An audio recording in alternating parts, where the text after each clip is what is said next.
Sila nagiging malapit na kayo. Ako ko hindi magandang nakikipagmabutihan ang isang kasambahay tutukang lugar. Ang programang ito ay rated SPG, striktong patnubay at gabay ng magulang ang kailangan. Tinawagan nga ni Olga ang kanyang mga tauhan at pinagdala niya ito ng mga gamit panghukay. Akala nila Pakito ay mayroon silang ililibing, pero ayon kay Olga ay mayroon daw silang huhukayin. At ito nga ang bangkay ni Mokang. Gusto kasing makasiguro ni Olga kung talagang patay na talaga si Mokang. Sa kabilang banda naman ay malapit nga ang loob ni Catherine kay Tinding. Mapapansin ni Don Facundo na nalalapit ang kanyang apo kay Tinding kaya sisitahin niya si Tinding tungkol dito.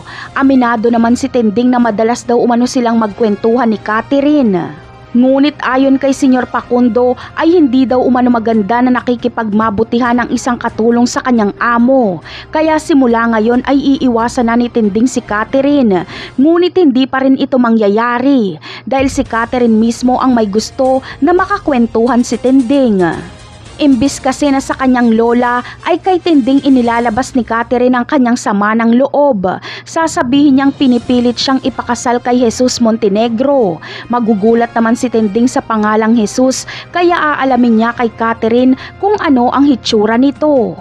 At dito ay ipapakita ni Catherine ang picture ni David. Kaya malalaman na ni Tinding ang pinagagagawa ni David na nagpapanggap pala ito bilang tanggol. Agad itong sasabihin ni Tinding kay Senyor Facundo. Hindi naman agad maniniwala si Senyor Facundo.